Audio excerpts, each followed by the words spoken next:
मित्रांनो, भारतीय संस्कृतीत वनस्पतींना केवळ निसर्गाचा भाग नाही, तर एक दैवी अस्तित्व मानलं गेलं आहे. त्यातील एक अत्यंत महत्त्वाचं आणि पवित्र झाड म्हणजे गोकर्णाचं झाड.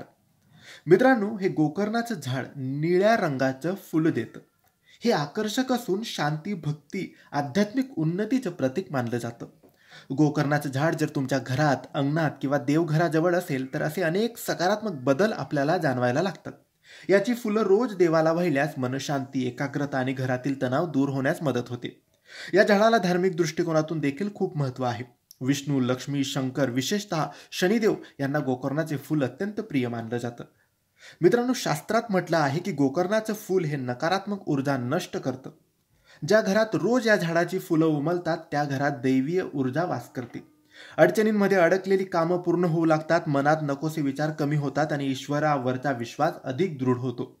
विशेषतः जेव्हा शनीची साडेसाती किंवा अडचणी सुरू असतात तेव्हा या फुलाचा वापर शनी पूजेमध्ये केल्यास शांती मिळते आणि अडथळे आपले दूर होतात. गोकर्णाचे झाड लावल्याने औषधी फायदे सुद्धा होतात. गोकर्ण फुलाचा उपयोग आयुर्वेदात स्मरणशक्ती वाढवण्यासाठी, मानसिक थकवा कमी करण्यासाठी आणि डोक्याचा भार उतरवण्यासाठी केला जातो. याच्या फुलांचा काढा किंवा चहा बनवून प्यायलाच मेंदू शांत राहतो, निद्रा सुधारते आणि तणाव दूर होतो. शाळकरी मुलांना हे फूल स्मरणशक्ती आणि लक्ष केंद्रित करण्यासाठी खूप उपयुक्त आहे. गोकर्णाचे झाड घरात ठेवताना काय काळजी घ्यावी? हे झाड पूर्व दिशेला किंवा ईशान्य कोपऱ्यात लावणं सर्वश्रेष्ठ मानलं जातं.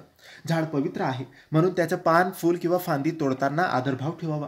या झाडाखाली दररोज एक क्षण शांततेत बसल्यास मन अधिक स्थिर होतं आणि ध्यान भक्तीत रुची वाढते. नियमित आपल्या घरात जर गोकर्णाच्या झाडाला फूल उमलत आहे म्हणजे देवीय कृपा आपल्यावर होत आहे. जर गोकर्णाचे झाड घरात लावल्यानंतर त्याला दररोज किंवा दर काही दिवसांनी फूल यायला लागली तर ते शुभ लक्षण मानलं जातं. याचा अर्थ असा लावला जातो की घरावर देवाची कृपा आहे. अशा वेळी त्या फुलांचा वापर केवळ देवपूजेसाठीच नव्हे तर स्वतःच्या मनशांतीसाठी सुद्धा करावा. मित्रांनो, तुम्ही सुद्धा गोकर्णाचे झाड तुमच्या घरात नक्की लावावे. गोकर्णाचं झाड हे केवळ एक झाड नाही तर सकारात्मक ऊर्जा, भक्ती आणि नैसर्गिक उपचारांचे एक जिवंत प्रतीक आहे.